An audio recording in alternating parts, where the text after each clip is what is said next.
Bom, assim como as outras linguagens da arte, o desenho nisso de tudo. E sem o desenho não tem animação.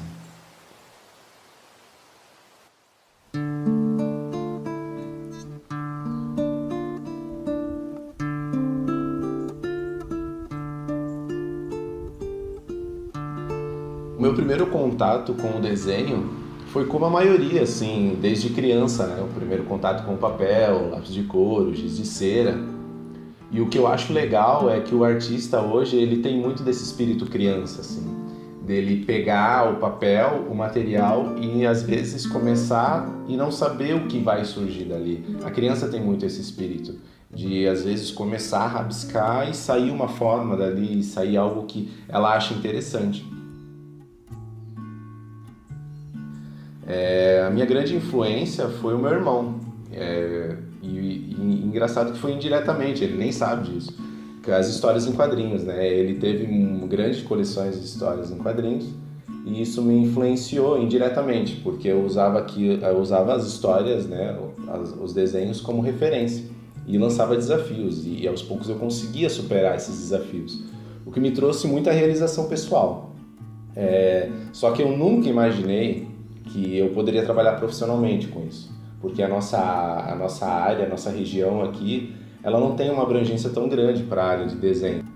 E aos poucos eu fui percebendo que eu poderia adequar de alguma forma o que eu aprendi desde criança, aplicando na área de trabalho hoje em dia, né? no ramo têxtil. Rocío de todos los campos, rocío de sal en el mar, tu baile hipnotiza la luna, el viento comienza a cantar, tú enciendes el fuego en la noche. Eu faço muita criação de personagem para a área têxtil. E com o tempo eu percebi que talvez eu poderia me lançar um desafio de tentar animá-los, né? Tentar fazer eles saírem desse plano estático e terem mais vida. Para en el agua nadar, libre serás para siempre, para siempre. Mariposa morada entre bambú, enciendes el barro en tus manos, pasiones de amor prohibido. Enciendes el barro en tus manos, pasiones de amor prohibido.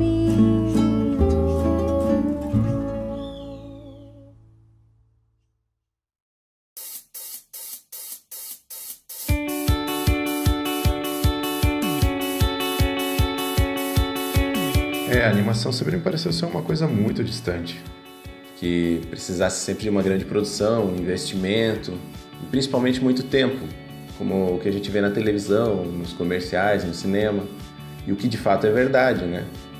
Mas como eu ia poder fazer isso, né? Daí eu comecei a pensar, em tentar adaptar as ferramentas que eu tenho para a produção de uma animação. E partindo desse princípio, eu tentei me adequar a algumas situações. Usando o meu conhecimento em algumas animações clássicas que eram feitas por desenhos em sequência, dando velocidade, movimento, perspectiva e também peso ao personagem, com animações frame a frame. No começo fui utilizando o meu repertório cultural para a produção da minha primeira animação. A década de 80 e 90 foram muito inspiradoras. Um bom exemplo disso são as animações 2D do Hanna-Barbera, como Tom e Jerry, Corrida Maluca, os Super Amigos e muitas outras animações. O Bingo foi um início, né? Foi todo o meu processo e foi bem legal, foi bem interessante, foi uma experiência nova para mim, né?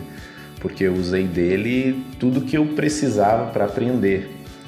Então, através dele, eu criei esse personagem, né? Eu tenho um cachorro que ele é bem parecido, assim, só que não tão gordo. Até porque eu precisava de algo grande para poder ver certinho como é que os movimentos vão ser gerados, né? E fazendo ele eu percebi o quanto que é difícil fazer uma animação, de dar um peso pro personagem, de dar um movimento para ele. E foi interessante porque eu comecei ele em preto e branco, assim, só fazendo ele em traços de lápis. E depois eu passei ele para uma linha mais vetorizada, assim, até para poder ser mais fácil de animar, né? E daí eu comecei a jogar cor, joguei um pouco de sombra e um pouco de luz. O que depois de um tempo eu comecei a perceber que é também complicado, porque cada movimento teria que ter um reflexo diferente. Quando ele tem mais cores, você tem que, toda vez que fazer um movimento, pintar esse movimento também. E aplicar sombra, e aplicar luz de novo. Então assim, acaba sendo mais complicado. Mas quando eu comecei ele inteiro foi todo a lápis. E depois de um tempo eu comecei a perceber que eu tinha umas certas limitações com ele. E aí eu decidi lançar um novo desafio, que é esse novo personagem que eu tenho, que não tem nome, é uma criação que veio de um aprendizado da meu primeiro personagem, o Bingle. E por enquanto eu não dei nome porque eu não tô levando tão a sério essa parte, eu não quero deixar ele como algo tão... Eu quero deixar ele mais descontraído, algo que eu tô fazendo como teste, e tá dando muito certo, porque tudo que eu não consegui, tudo que eu me limitou no primeiro personagem, nesse eu tô tentando extravasar, tipo, que são justamente as expressões, a questão meio mais até lúdica dele, não tão séria, deixar ele mais cômico, mais engraçado, mais até interessante para quem tá vendo, né? E também trazer uma narrativa para ele, que é sempre o bife, né? Ele correndo atrás de um bife, fazendo de tudo por um bife, algo que é simples. Uma criança e um adulto vão conseguir entender o que eu tô dizendo ali, né? E também curto, que é uma coisa que eu aprendi com a animação que eu tava fazendo com o Beagle, que era justamente animações grandes, que não parecem ser grandes, né? 1 minuto até não é tão grande, mas se você for parar para pensar, 1 minuto demanda muito tempo para uma animação. Mas eu deixei ele mais minimalista, eu aliviei um pouco mais os traços, não deixei ele tão detalhado, e isso me ajuda bastante. Eu também tirei os planos de fundo, deixei o personagem aparecer mais. E assim eu vou aprendendo, sabe? Eu vou usando de uma animação para outra, um personagem para outro. Algo que não deu certo, eu arrumo, tento me lançar um novo desafio e ir melhorando em outras coisas. E agora eu estou vivendo esse eterno aprendizado, errando, acertando. Mas assim como a vida, a gente acerta e erra, né?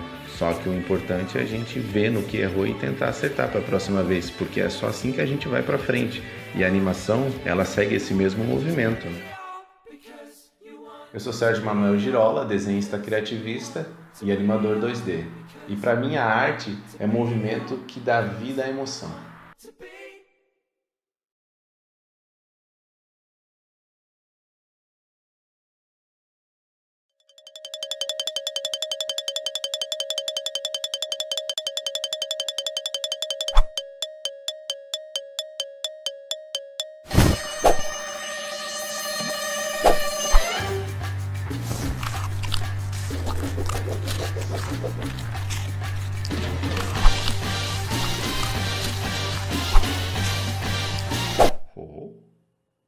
Oh.